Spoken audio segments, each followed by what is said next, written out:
Bonjour, après vous avoir présenté les principaux constituants des fumées produites par un incendie, je vais maintenant vous présenter les principaux dangers de la fumée. Il est depuis longtemps établi que l'inhalation de fumée est la cause principale de morbidité et de mortalité chez les victimes d'incendie.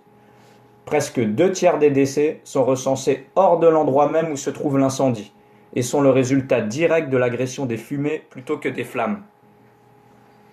Il existe plusieurs moyens mnémotechniques permettant de caractériser les dangers de la fumée.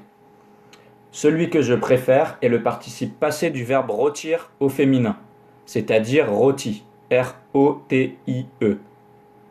Le R pour rayonnante, car les fumées transportent une grande partie de la chaleur de l'incendie et émettent un rayonnement vers tout combustible ou occupant.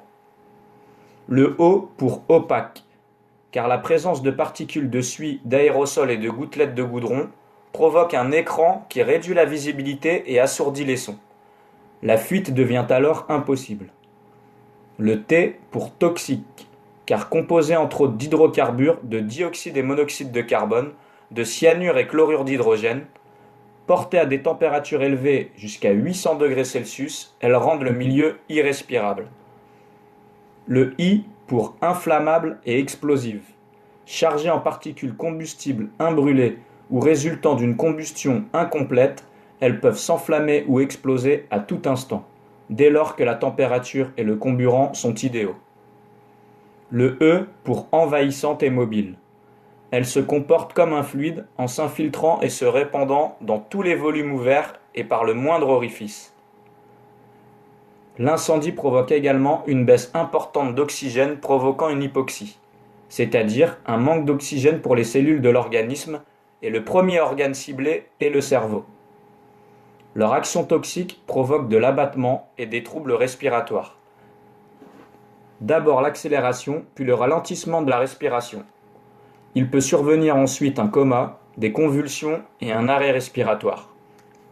L'action irritante des autres gaz toxiques et des particules d'hydrocarbures dégagées par l'incendie entraîne une inflammation de la muqueuse respiratoire et peut provoquer un œdème pulmonaire.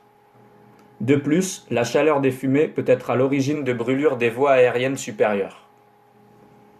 Lors d'exposition à des fumées d'incendie, il faut être particulièrement vigilant aux symptômes suivants: abattement, troubles de la conscience et de la respiration. Tous ces signes peuvent être la conséquence de la toxicité des gaz produits. En conclusion, il ne faut jamais pénétrer dans un local enfumé, ne jamais croire que l'on peut progresser indemne dans un tel milieu. En l'absence de cheminement d'évacuation praticable, le confinement reste la solution.